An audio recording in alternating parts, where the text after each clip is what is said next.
kuchokera kuno kukanema komanso wireless ya Mzati. Iyi ndi programu ija yomwe timakhala tikucheza ndi anthu osiyanasiyana ndithu yatizukute kukambirana ndithu nkhani ziwiri zingapo kuti mdziko muno muchitika zotani. Ndiye msabata ino takubweretserani ndithu mulendo, koma mulendo amene ndithu siwachilendo yani ndi programu ino yatizukute chifukwa ndithu takhala tikumbweretsa ndithu pafupi ndithu kukambirana zinthu ziwiri zingapo zokhuza dziko lino. Amenewa ndi Akeni Msonda amene ndithu ndi mkulu wa bungwe lija la The Think Tank komanso ndithu ndi president wa Real Estate Agency kuno ku Malawi. Amenewa ndithu ndi Akeni Msonda. Ansonda tikulandireni. Zisomo zokwanireni Mzati kuli bwanji? Iya kwabwino. Ndakobasa. Kaya kuno. Aya mpendo wabwino. Tayamiki. Wabwino. Tinayiona kuti munakhala association break. Mbali tu yaikulu imene mwina anthu ndi yakumpingoko. Ku Zandaleku anali mayitanidwe ena apadera. Mayitanidwe? Koma takhala kwambiri ku zauzimu. Ndizoonadi ndakhalako timati session break ku CCB Blantyre Synod mpingo wa South Lunzu. Komanso ndakhalapo ngati ophunzitsa Sunday school, komanso ngati mtumiki, ngati mkulu wa mpingo ku St. James CCB ku Zungwangwa. Ndimene anthu ambiri amadziwa. Koma nopoti inu adzatatu wankani taziwana mwina kumapetoku inde za ndalezi. Ndi anthu amagazi kuti makhala ndali iya ndali pa list yanga ndikamazuka mwina ili pa namba 10 kapena namba 11 koma kwambiri ndi utumikiwo. Ndi zinakhala mutani tangu tipatsani chithunzithunzi kuti mwina mutani session break komanso utumiki wanu kumene Blantyre Synod unayenda mutani? Sinimakonda kwambiri kunena tsiku limene ndinalandira Ambuye Yesu Khristu ngati Ambuye ndi mpulumutsi wanga chifukwa anthu amaopa zaka. So sikukula kwa zaka, kukula mu uzimu sikulandira Yesu nthawi yayitali koma kukhazikika. Ndi ndimabisa kwambiri kuti anthu samaopseze. Koma poti mafunsa ine ndinalandira Ambuye Yesu ngati Ambuye ndi mpulumutsi wanga pa 24 June 1982. 1982. Pamene nditamva unali ulaliki wa Malemu Shadrack Wame mene napereka moyo wanga kwa Ambuye. Ndikuyambira 92 takati kutumikira ku St. James ku Zungwangwa. Ndine mlaliki, ndine worshiper. Taina keso tinali ndi bandi ya Chilton kimati Jesus for Outreach. Taina kwambiri ma secondary school _ Students Christian Organization of Malawi. Kena kuna sendaso _ Kure kuti ngakhale a president atu ali pano state president sinaziwe na chakwa chifukwa cha Zandale. Nazo kalikali ma 80s chifukwa cha utumiki watu. Makumana ndithu kupanga za utumiki.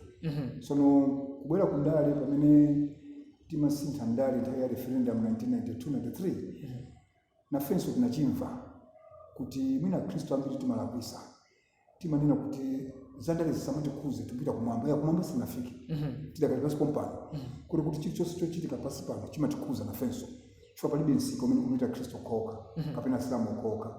Palibe basi imene amakwera Khristu koka. Zinthu zikavuta economically tonse zimatikuza. Ndi ndinamva ndithu kuyankhulidwa kuti nafe titengepo mbali pakusintha kwa dziko kuchokera ku one party to multi party. Komanso mwina mbali ina imene anthu ena ambiri amandidziwa kwambiri. Nali partner wa Kaphuka Private Secondary School. The school manager was a co-founder. Ndi malemu achimwene wanga Dr. Brian Samuel Kaphuka, may he so rest in peace. He was more like my brother in Samuel. Ndi mene timayamba school ya Kaphuka 1992-93 mpaka 1997. Ambiri amene wa students atu panopo. Ya pano ena akula ena ndi ambassador, ena ndi maloya. Muti makhamu kumana nawo. Osati wamono andi tekomana ndi munthu akamati OD. Nali operations director. Komanso nali director wa the board. Then kumana ndi munthu utaona akati OD ne usati we nali Kaphuka. Chifukwa ndipanga OD. So that is part ya utumiki watu. Ambiri soma ndizo mbali mene I was the founder, co-founder wa Kaphuka Private Secondary School. Now come kundali chona mene kuzo kutundali chinu kwambiri. Kuti mna mkudo bwani. Ina 1997 itavuta ku UDF nthawi ya third term.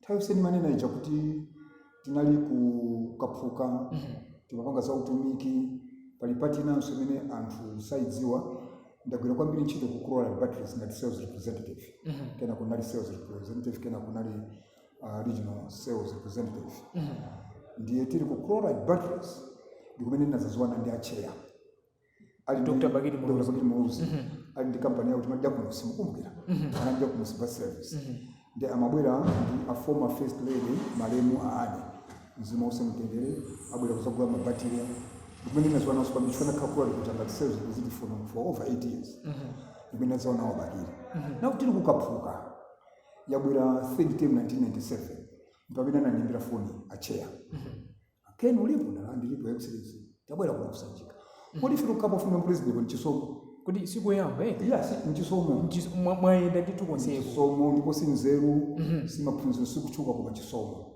anandita na 1997 napita kusanjika Bakiri ni mtu wozichepesa kwambiri namwapo ene tiyo opangidwa ndiye ya president mutapita kusanjika mutapita kusanjika kukhala menta khala ndiye muntu umachana ayati kupanga ndipase paka na president mundipangira ti chilipo kero pamene na maneno ta Ken school kwenda bwana school kwenda ali nimafuna kuti ukhale shadow MP wa UDF kukabula excellence tili bwino tifi ku planta kumene ukabula planta yakabula excellence tili bwino kwa basa no timafuna wewe ubwere kukabula ukhale shadow MP chifukwa MP ana kumene kunali Zungu Sonke Jan Sonke MP kumene wandithawira wayamba chipani chake NDA nthawi imene apinga njira ndiye kumene kuti ibe shadow nati ayo excellence bwana ndikaganiza anati ya so Bagiri ali ndi china chake chimene I think anabadwa nacho mukujemba buno kwambiri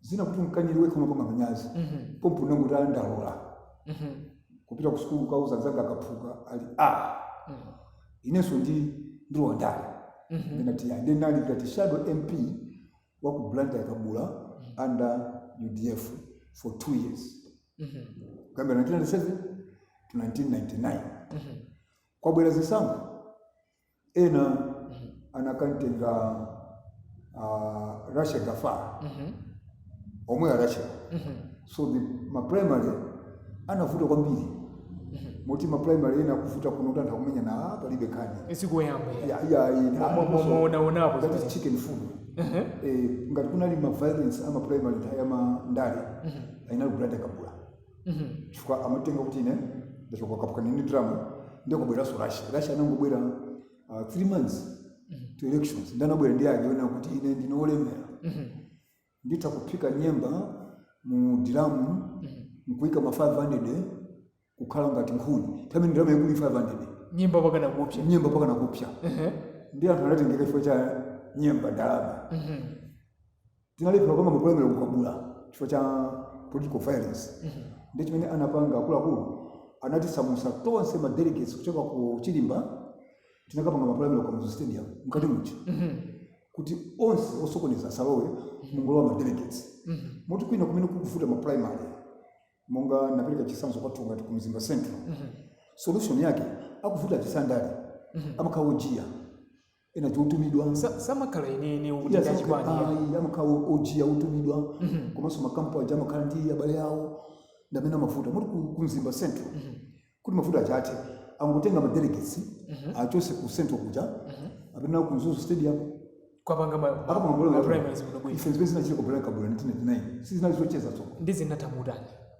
basi tinaluzaso munagwa ma primary as usual anthu ukagwa mata imani independent tinali ma independent oyamba malawi yonse and fall 1999 nayi maso ngati independent nagwaso basi ukagwa no bacheno election basi nabwera kuti kukaphuka kumakapitiza skulu mwachisomo achimananga akaphuka zinayendera anakayima ku Chiromoni chifukwa ataigawana ku Swesija inali pawiri chimananga anakayima ku Swesija ku Chiromoni ndikukhala MP ndikukhala so deputy minister of education in Bupangarani school so in short after my elections zinakomera mtima president Bagiri kundisankha board member ku Makra kumene a chair lady anala Joyce Bandage inena board member ku Makra moti ndituza ma bodies tachita kumoti ena mwachita mwana sonda ndimangoona na board member ku Makra a former president atuma Joyce Banda ala chairlady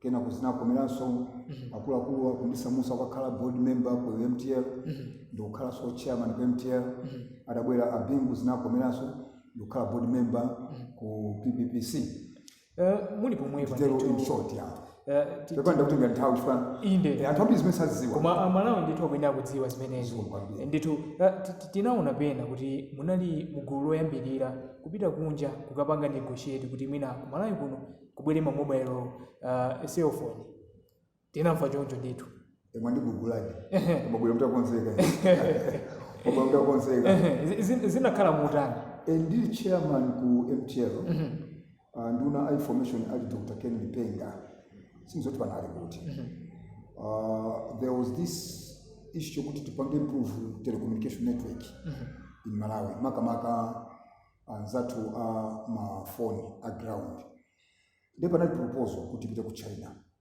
We took China chifukwa kuti tunaona China ndi dziko mingula mpambiri nditi madabo kuti ife tikumapanga zomaika mawaya nditi ku China mmene kulira anthu 1.8 billion ndi mawaya angati.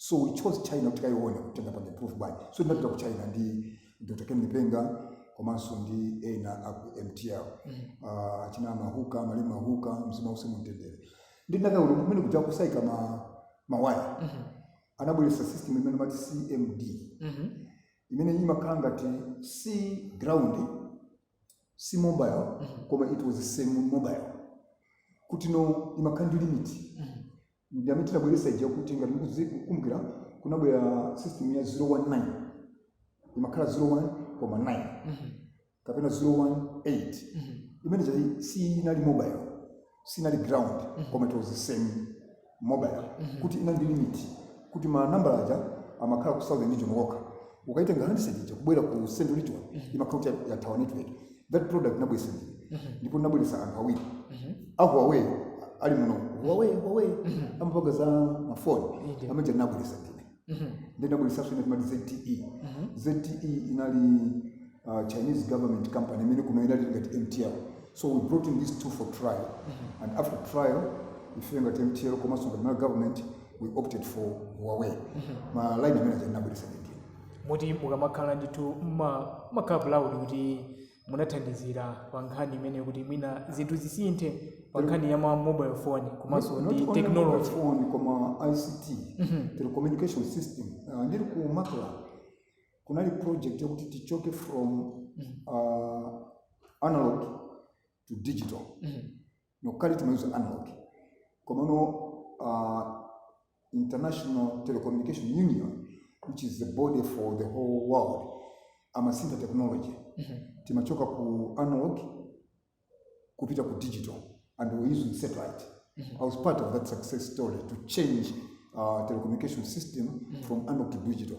Till ku MTL we changed again from ya mwamba kuika submarine panopo imiti kuendera pa submarine kutenga makebo kika pansi pamazi because sound travels better underwater.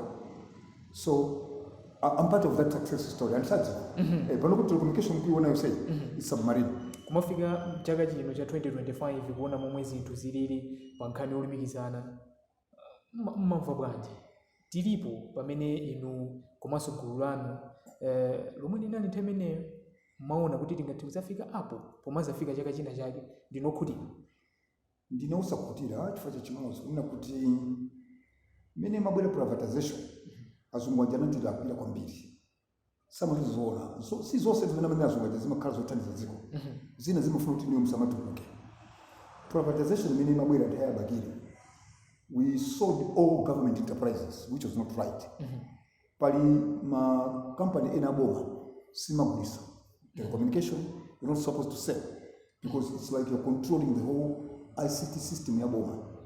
We sold it to amanama kutagulisa agwa under press corporation company sana kwenda press company jana kwenda data kwa Germany press was just used for damage could press so itaonongeka it was almost dying so they targeted MTL and that time MTL had 55% shares mu TNL so you can see that was a big mistake Secondly, it was just like many anagulisa Sukoma.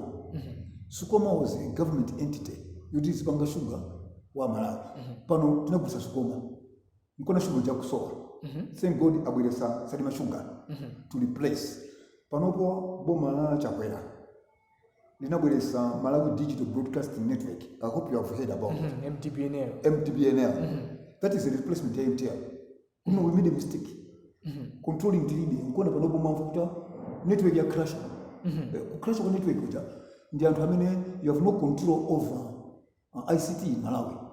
Olotini makra ilibe backbone ija ndi MTL. So mkamatuta network ikuvuta. Kubanki sizikuyenda.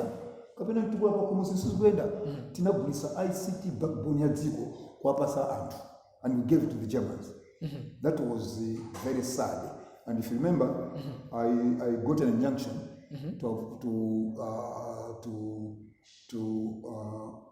against the privatization of MTL. And I knew Malay Munomo Anzati, and I hope this you're not going to edit. This is very important. Malay Mutinda to Misa Kundazikolao. Nkuna Zulu Sidu Kutuka. Tindia and Pajela and Posukonda and Posukundila Chuma. Many am a MTL, Panani Gulina Malawi, another company we are fake. Kuna company fake. Kugula na shares MTL. Ilipo mpaka nama. For jurisprudence in the Chula, and the 16% shares in MTL.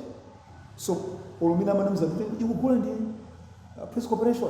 I Mkona Praja, Mkumbira, we know a concours press corporation and Kati. This is a rotten fish. Kunisomba yola. Akoza nisomba yola kwa mafuna kugula. Kugula nisomba yola. Amazoni kali msomba mu golide. So, it's very sad. Kuti if you kusalima sugar.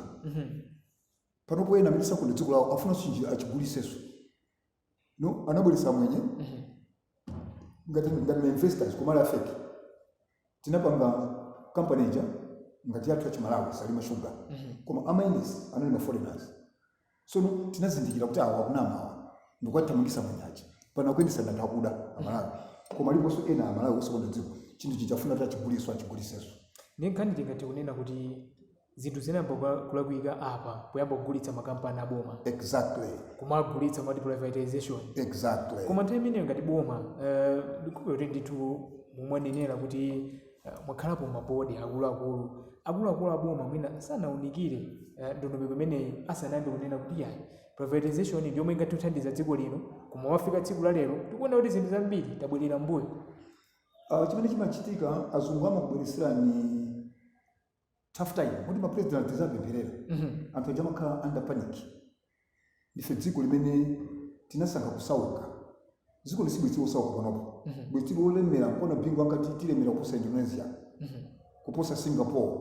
Anaona bingu nje. Kuti we have the potential human resource, natural resource and intellectual ya Malawi tito kwa dziko lino. Kwa chipiti chitika azungu aja, IMF, World Bank, ambulisa mapolisa au nthawi chabe kwambiri. Mupita kuzisankho ndi amapanga ndango karoti. Nanga sindu wosauka.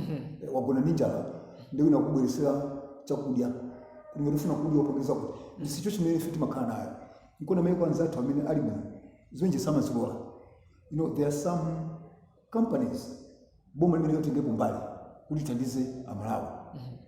Chakudya, magesi, tinene sugayo. Muti pang'ono tinakagulisa swadi magechi. Amfuna so tiyigulisa. Pang'ono tinakayigulisa so Eskom. Cholinga amafuna kuti musauke. Pamene ma entities ngati amenewa, telecommunication, Admark, Sugar, Eskom, Water Board, izizi ndizinthu zimene pa umuntu timazifuna, and they are supposed to be run by government so that you control the prices, you control the effectiveness, kuti zikhale kuti anthu zikwafikira. Pano fatilibe tichonse. Taya kamuzija MCP tinani press corporation, press transport, remember? Petro amakatenga press transport. Pano tilibe. Matanka osajali ndi anthu. Andiso matanka jambi ndi ma foreigners. Nkona matanka aja and registration ya kunja Mozambique. Ife tilibe kale kosi. Pamene nthawi ya MCP yakamuzo. Zimene zikukhala nazo. Lero tilibe. Dala anapanga kunjanjija isapezeke. And I have another issue on Janji. I hope you have the time. That was deliberately done. Chifukwa cha mpenduni na kuti sakonda dziko anaononga dala Janjija iyo ndi kugula matraki kuti azikatenga katundu kubeira azikatenga katundu Tanzania momwe tipoyamba mmene Kamuzu anachita seti ine kuti katundu akachoka ku Tanzania kunakala azibwera ku Beira kapena azibwera ku Songwe next Songwe. From there petrol azibwera ku Chilumba kuchoka Chilumba azibwera pa stima mpaka pa Chipoka stima pa nyanja kuchoka pa Chipoka azibwera pa Njanji kubwera ku Blantyre kubwera ku Lilongwe kupita ku Nakala ku Maraka koma anononga dala Njanjija kuti azibweresa zinthu pa matraki. That's why Kagungu mnamadura. So I've got a lot.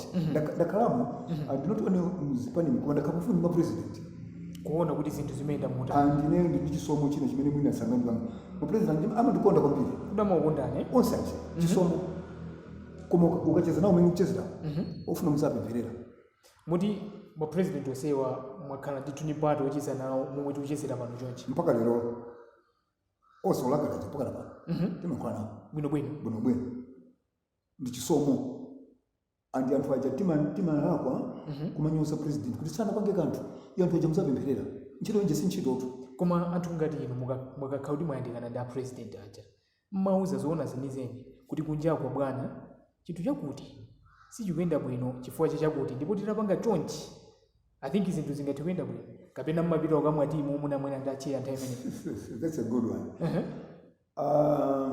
System yathu yendesera dziko ndoyipa ntimu change the system. President watu mangona kumunena mangona udani naye alibe mphamvu. Alibe mphamvu. Head of state wa Malawi alibe mphamvu. He's just there to offer guidance. System yathu yendesera dziko la Malawi president watu alibe mphamvu. Mukanena alibe mphamvu mutanthauza fa munthu wagumodzi kapena anthu amene akutionerapo amadziwa kuti lero president mwina atafuna kuyankhula kuti apa pamangidwe msewu umene umangidwa ndi mukanena kuti alibe mphamvu mutanthauza chani zimene anthu akumuza maganizo futi simauza zoni ol president lero kuti mangana pa msewu so mangidwa abwera ena amene akudana ndi bomalo amuza president nthano bwana tilibe ndalama bwana ofuna visibility study koma zimene zimachitika nthawi ya one party state nkoda maiko amene atukuka Tanzania pana anthu akukamba za ku Rwanda anthu akamba maiko ena kumene chikulibe tu democracy limene ndi African democracy munthu wakuda wa Africa safuna kupasa ufulu kwambiri tina kusimene zinakwika kuchoka kwa Malemu Kamuzu mzima use mtendere pana kubwera bingo zakaenda chwa bingo zose discipline bingo analisi wamene ziko la Africa limeendera pa General Secretary General Komesa ndio analisi secretary wa president onsa Komesa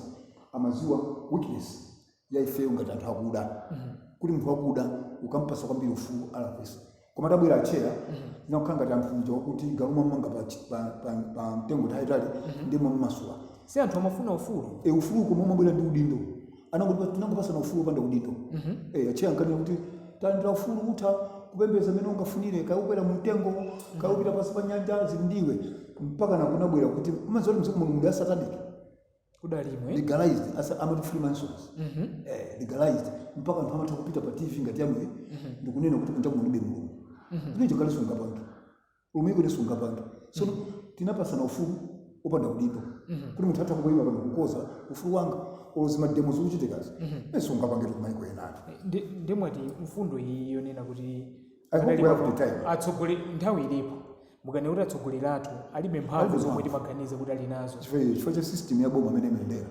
system ikuyenda mkutani ndipo ikuyenera kusintha pati kuti mtsogoleri azikhala ndi mphamvu zoyenera muona kuti let's say tenge chisanzo mtsogoleri atha kusintha inspector general wa police alright ine ndikufuna ansonda kali inspector general wa police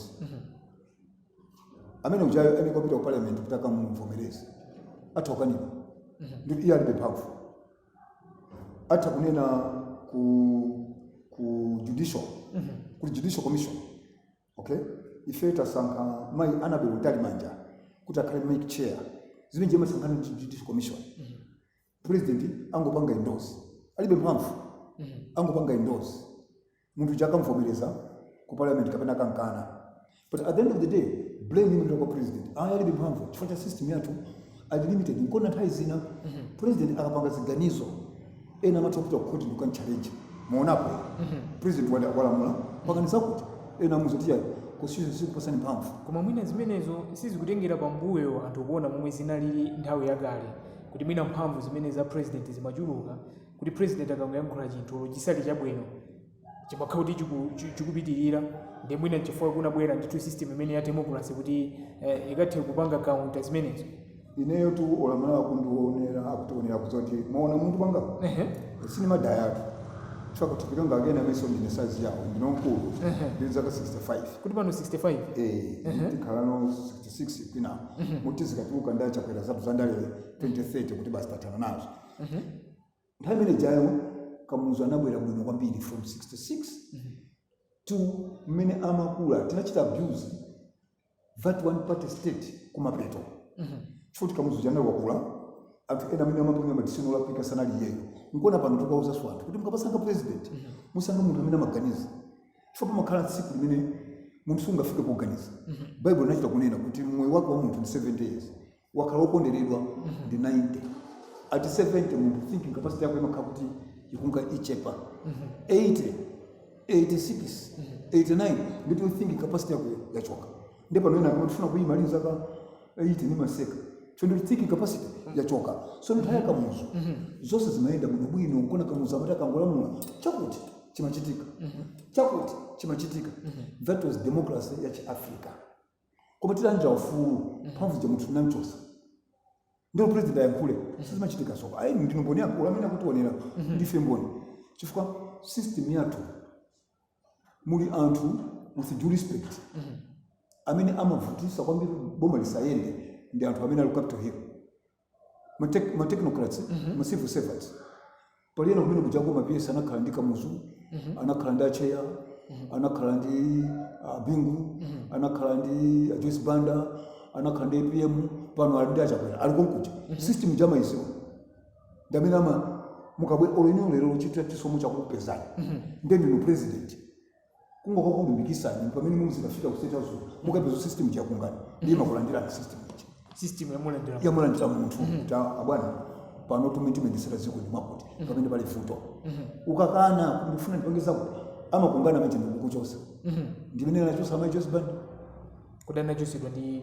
anthu Capitol Hill ogwira ntchito system imene jakwecho kuchuluka inataka president onsachi ndi kuti tibweresera. There's no way munthu ngakhale PS for 30 years kuti muyambe system yanu tiyambe system ina yokomera amalawi kama nifasa muno wewe tikuvetsera ndithu amalawi so ndithu amvetsera mwa DC munthu aka DC satelleza kompoka pano DC amazowera ka system ichi ndiwe ukabwera nga DC wa chirendo akuzanza kuti yaya mwana munthu sokoneza siti matero yaya timapanga chonchi zimene zidakachitika kuti mina ziko nekhale bwino tiziyenda limodzi ndi 5 years ya president kula anthu aja kwapasa contract ya 5 years akula aku Capitol Hill amene zakhala 5 years after 5 years contract yawo yatha ikamabwera administration ina apangire new whether to continue or mubwere ndi anzatu tu akunja sizimavutatu mina nachoka Biden amaziwa kuti yabwera ndi yake amalongeza ndi 3 months ja imakhala 3 months ya handover apange handover amadziwanso waja kuti ife imene tachokamo akubwera abwera ndi yawo amalongeza ndi amapangana handover anduna ye mwina msakudwa anduna ndi muyo pa mafailo ndi yawo a president ineso nasiya ziti is koma yati makati yotamangisana nkona president amba ndisilo usiku ngati ntakati uja anapoja kuntamangisa kuti basa azipita nkona ina anatawa mpaka makakhala kunja apa ngabona handover kupita ku safe exile nditu mwasega niwetujezera nditu ndi Akin Sonda nditu amene ndi mkulu wa bungwe lija la the think tank komanso nditu ndi president kapena kuti mtsogoleri wa bungwe lija nditu la real estate agency kuno nditu ku Malawi. Ansonda mwitambira kukamba anthu ena nditu amakutchula ndi olemekezeka mchizungu nabo mwakambapo kuti nditu munagwa kwayamba pa chisankho cha phungu 1999 simunakhalepo phungu yayi olo kansala olokhaza nakagwanso ku Rumphi East 2013 pachisankho cha uphungu kwa kazi nanga akamulepo Kalulu akazi nanga nene ndio ndagwa kawiri iya ndagwano katatu ndi ule ndo nakagwanso I think ndine ugwaigwa koma mukuna kuti vuto chanje chifukwa yokugwaigwa posachedwa apa takuona ndi mchumwagwa ku Rumphi East kuma primaries mavuti 8 yenene chinachitika nchani mwina tisanafika umene kufusulani munene kuti matole mepezeka inde ndi ule muchabe umene anthu mwina amaona zintchito zimene ndapanga pandale koma I don't qualify to be olemekezeka kuti pandale mwapanga zinthu zolozeka ndithu zimene ndikuza sindakhala kukabula zaka ziwiri kutumikira anthu akabula munala chabe iko mutumikira anthu kufuna chitukuko kuti amapanga umene mabridge timamanga nali shabu wacho bancholamu UDF chibancholamu sitabweresa technology minda kuuza naba uposema mena unalabo basi ule mchabe koma zina la honorable inaki ni members of parliament kapena ma minister kapena ma councillor chome ama imira anthu honorable is you are a representative of the people so pongo upasa ule kama tunapo honorable kundale kwa matole mkezekele kumpingo kwa matatsogo muna nusu mnavuta atsogo and shoti kati atsogolele kama sina vile kuti kubusa ena ukapeza kuti bishop uli bwino man of God uli bwino man of God ndo maka prophet kapena apostle inena man of God sina vile kwa kusoloje kwa college kwa mwina amuna zinchito so zinchito zimene zimapanga kukhala honorable mkona enawa ali honorable kwa zinchito zao they don't qualify to be honorable so it's not about the title it's about what you nchito zimene kupanga malamu tilima president kaya ngati kaya aliyeseba noko olena kungosuka ndino kali message bani basi ndi ku president koma do you qualify to be president o campaign tukupita mwina mundi force kulima president 23 ena o koswesa alibe constituency koma kuti afuna kaimiro akunda president basi na situ ni democracy munagwa ku Rumphi East kugwaso wakeso mafuti 8 mwina kugwako ndi mwana umene mmanena ino bakati wakani ndi ena amene amafuna zitokosa kodi ni mwana chipongwe koma sikugwa munagwa sinagwene sindilipo pano nakondagwa sidebwe sindikunena bali andale iya ndizipongwezo ndakondagwa ndikuzipa mtapisa ndini makazi ndini mabandi ndi chichiwa chabwino libise ntchito yoti cha chokuti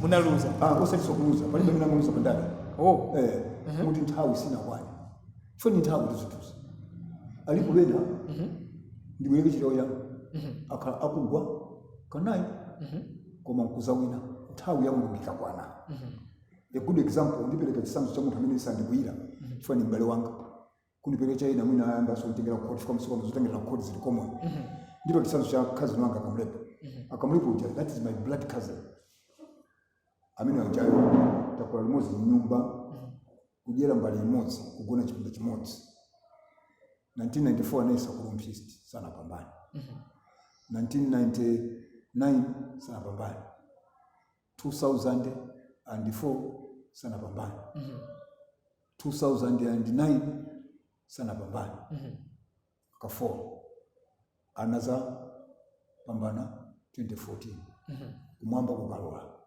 pali ena anayesa ku president sana kaliwa president mpaka na anatuka ena mpaka ambuya naye tana mzima use mtendere tawe sina kwani a good example yooneka ndio president atu hapa no his excellency Dr. Lazarus Makazi Chapo anayesa 2014 since 2019 since 90 chotana abera atagwira kubaja 2020 pano is head of state kumwamba kwa lola so mkama tuti munagwa ndi chipongwe sikugwa mkama tuti so munalephera sikulephera pandali palibe mena malephera palibe mena mapambana komano ansonda nthawi yomwe makayimira ku Rumphi East pakadali pano anthu anali ndi malingaliro onena kuti ansonda ali mu NGC muli mu NGC ya chipani cholamula cha MCP koso tu anali basole musa kumasera chifano munthu netu mena mandisankha sana tishaka ndiwe nali chisomo chisomo chikatsogola protocol yonse imasokona kero inetu ndindudi ndokuwa basi mchipani mkona mwandipeza kuno office kwangu ndi chisomo chija chira kugwerani anthu amayembekezera kuti constituency zinthu zikayenda zinakhala bwanji? If I'm to be honest with our viewers, amene kutionera ine nazo sizikayenda. Ineyo nakuza ndi Kristo kwambiri kusiyana ndi zandalize.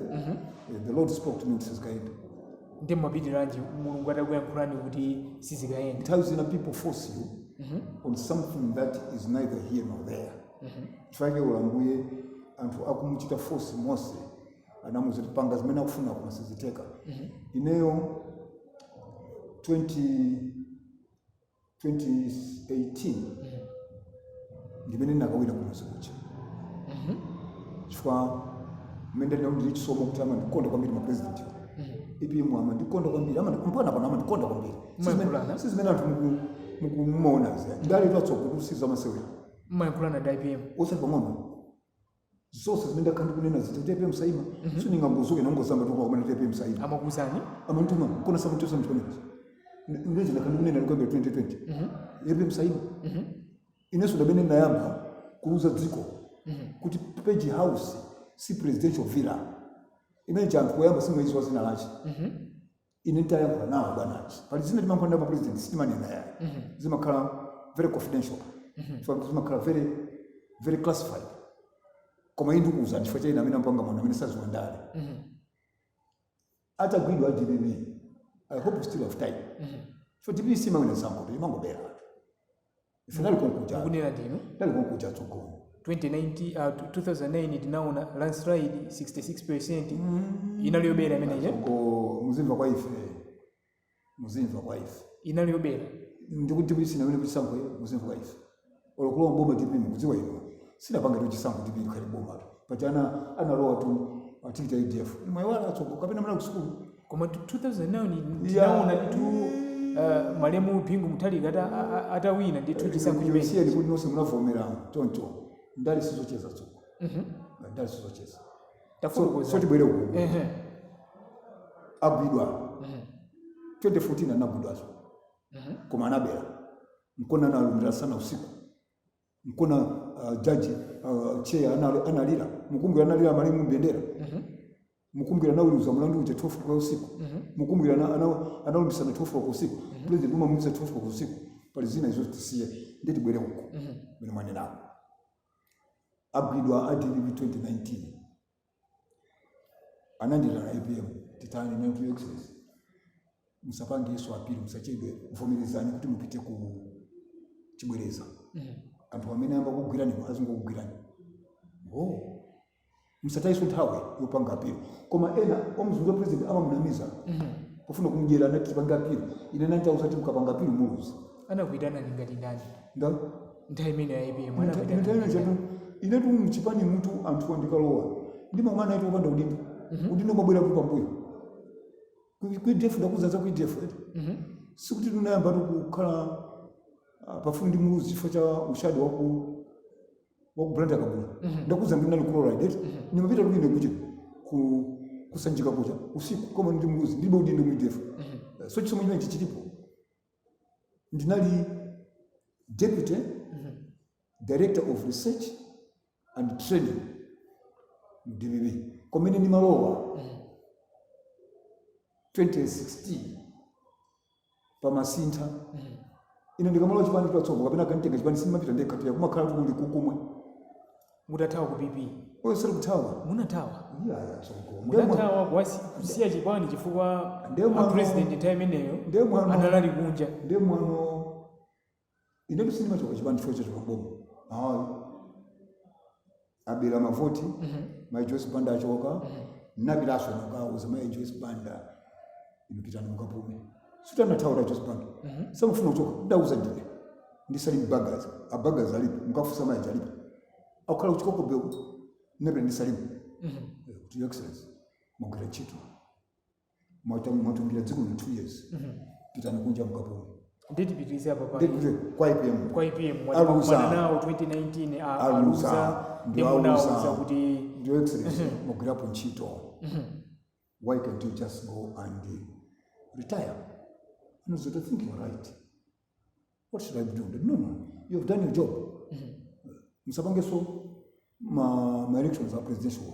Sankanwin. Mkona elections ameja masata bwino APM tusamafuna to anabwera last minute campaign jana panga tundatupera mukumbukira kapena mwaiwala kapena tinalipo ndito yeah mina mna kusukulu tu so mukaona amafuna silinda ni chipanda I'm coming there now ndafotokoza naye bintu kuchezera choncho ndi mwana wache your excellency let it go you have done your job Malawans will remember you. I think you're right. Can I go on air kuti nisimuima zote pe msaima tunayamba ndi anangu zote go ahead then I statement press statement munifesesa ngati deputy director of research and training kuti APM saima timpase ulemu ngati former president akapume ku nyumba yake ya kumangochi presidential villa amala munifesesa twaina numanina mwana kwambiri chifukwa simuziwa ndale sizocheza kuti ndale zopya iyo ndale sizana ndale sosizi bafuna ntosauka it is a game for rich people ndinampasa press statement ichi kuti achita approve anizotoke zose zolimba bwino kumwala kwisapa nyumba iyi si presidential villa imene ndi page house page house ndio chani Peter Arthur and Gateway no zote ndizo kuti nyumba kumamujeni page house so I went on air APM saima wagwirapo ntchito tiye timulemekeze azika kuma page house ndio ndio mfumo anayamba kufusa APM musita follow history APM anavumira sukutaye sindima ine musankhe wina mukumbira anayamba kutuka so kutafuna kuima anala mwanamveka sana la nakomwe anayamba ni mwanamveka arabwa na mwanamveka anayamba msaka arabwa msaka pamene kumabwera nankuma after nankuma mazabwera ena wa prophet mbewe kana uso nachokera kutika kuna bwera prophet mbewe pamene pamabwera akabambe press statement imene inalemba ya akabambe imene anakolenga nchacha mwafusa nchacha limoyo inalemba ndi arantu maso APM kuti no dispute anthu kuti kabambe ndi nzuku wanga kabambe si nzuku wanga ya ndipo tumukonda zolemba lemba nalemba kuti akabambe ndi APM palibe ubale olo anthu awonse amachokera ku Cholo wina amachokera ku Nchewu koma ubale palibe nampasa APM anapanga proof koma kaya wina kuchokera ku State House Kongo anampasa mchacha nango matu ofisezi chakungu cho sakusigile changa kulemba mchacha kuti zinaje limene nakolenga pala ndi akabambe afuse na mchacha so tabanga kuzitu mwapanga zitu so nkhani tachukira kwako kwa kugwa ndi mulungu anakuyankhulani kuti kusizikayenda ndenu mwapitabe kumweko chifukwa cha anthu tinaona tu video yomwe ikuoneka mukuyenda ndithu simamvesesa mukapita ukubwerera mukanene kuti simofuna kuti ndomenochi imene chani maende kumandizimene mankulu simaziziwa mmayankhula kuti chani ndimapembezeratu mmapembeza kuti chani mbuye mulemekezeke tausina kwani nkonene tsikulo bwerecha madzulo nalimba kala chovomereza kuti ndalephera ndithandiza amene wawinayo zimene sizimachitika pandali pano anthu akutengerana kukhoti atso imaenda inuyo anthu inuyo chifukwa mwachiluka anthu achipongwe muno Malawi nimeenda mitengo mujani sima zote nimapanga so nimangoenda tu basi nimapembezera nimayamika kumwamba kuti ambuye mulemekezeke kuti anthu anandifuna koma nthawi yanga sina kwani mulandire ulemu ndi matamano ndizimene nimapanga ndi mukuona kuti pano muli ndi nthawi mtsogolomo nthawi ya munthu tsogolo amasunga ndi mulungu ndeti bwere uko sindaluza 840 ndiponso ndapanga mwezi 8 nakapeza zero tumene 8 anandipembeza 8 koma muna kathamanga bwino ku sinabe nthawi chifukwa chonena kuti munatabula chifukwa cha program mukabwereso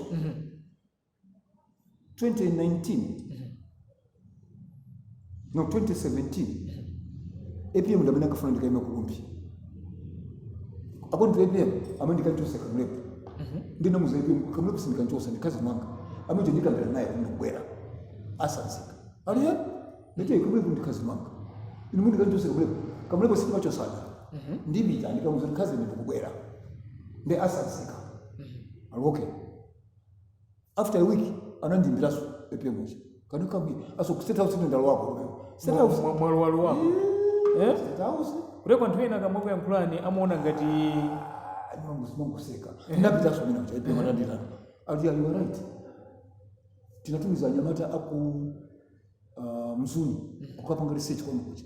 But you guys are cousins. That yes, blood cousins. And these people are telling us, we never campaign. That yes. But yeah, can you go and take off your cousin? I know your excellency, with due respect, I'm not going there to take him off. I'm going to ask him that I'm coming. Ndama funa ndi Saudi ndo ngati nduna. Mfuse pia mchali mwe. That is not going to praise simani nalo. Koma ndifuna onse amwana. Mochita kuno kubwera kuti mutetsa mwana apa adon nyenwa timati nyenwa pa chichewa nyenwa chifukwa anthu amabwera kulani zambiri isadziwa moti mochita kuno kubwera. I hope we still have time. Anaduza APM ndikupasa minister ndikunduza so ndikupasa minister of lands ndatokoza excellency, God bless you. Napita kwa Kazanga, napita kwa Nanga, napita kwa Musa kwathu, my spiritual fathers kuzutia unduna ukutani ukubwera nanga president swani na paka unduna ukutani ukubwera. A week later ananibula so APM, can you come here?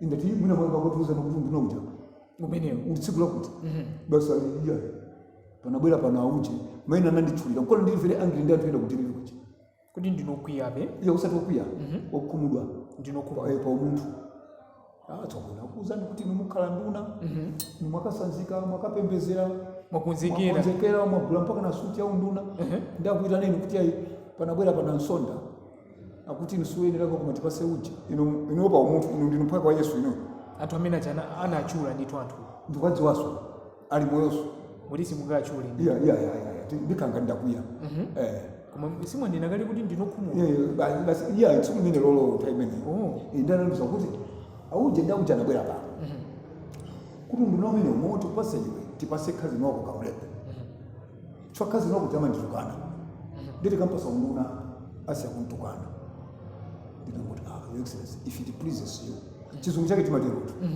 sinaoneso kumuga sinaoneso kuya ndinakuti your excellency, if it pleases you, do what you think will be good.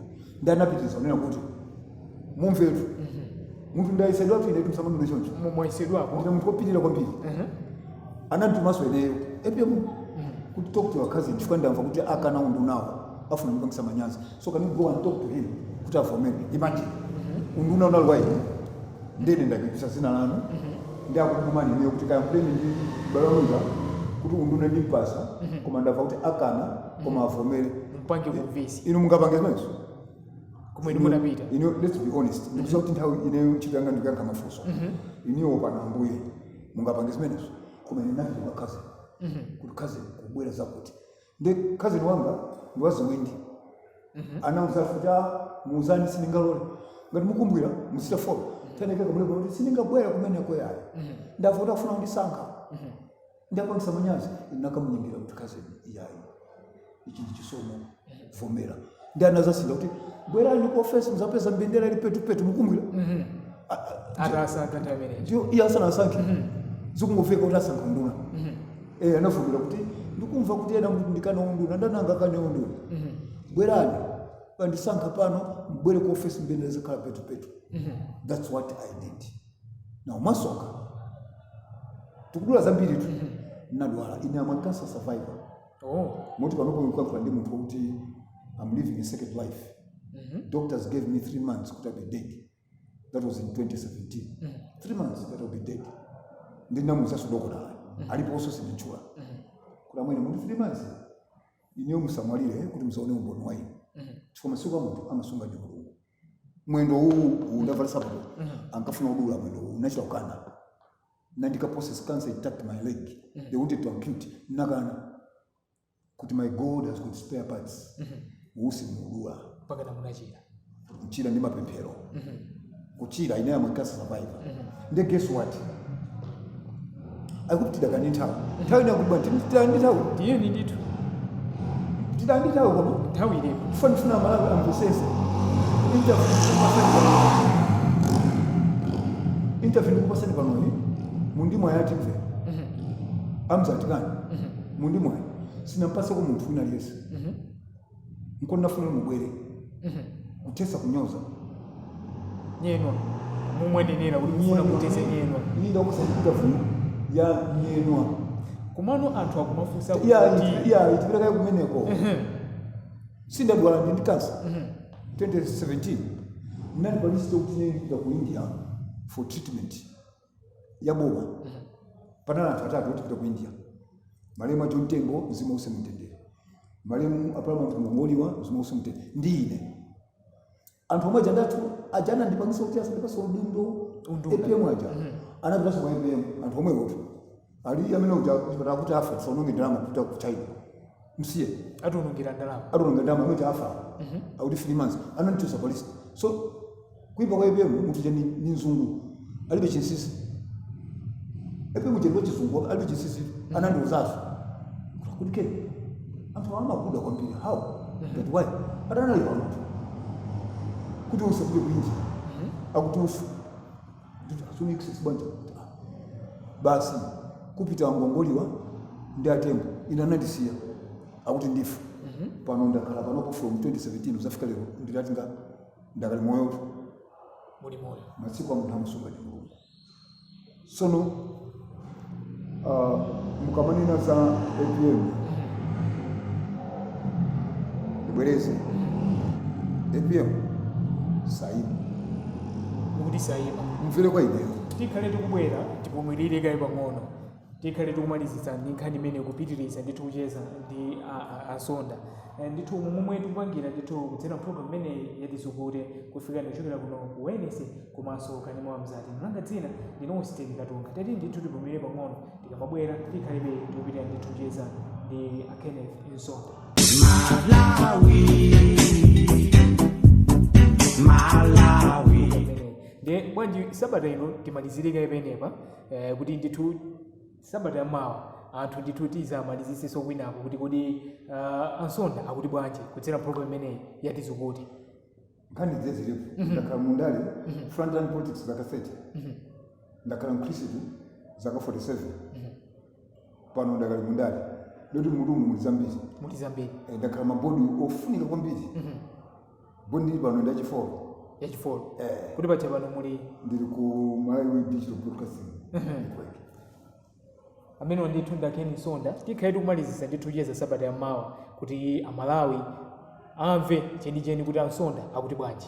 Ine ndikuthokoza nonse kuti panthu ambiri anzeru munasankha kubwera kuno. I hope kuti simuchita ili kwambiri tifundopsa information kuti Amalawi ambiri samaiziwa pankhani ya ndale ndiye mukapemphe ku office kwanu ku program ikhale 2 hours kopoti mwati mubweraso mundipeza tathokoza ndithu momwe tachezera msabata ino ndi Kenneth Ansonda ndithu amene ndi mkulu wa bungwe lija la The Think Tank komanso ndithu ndi mtsogoleri wa bungwe lija la Real Estate Agency kuno ku Malawi. Ndiye tikhale kumalizisa ndithu kucheza nawo sabata yamawa ino muzakhale pompo kudzera program imene yatizukute langa dzina ndine Austin Katunga ndipo pakamera panali Weze Mthole.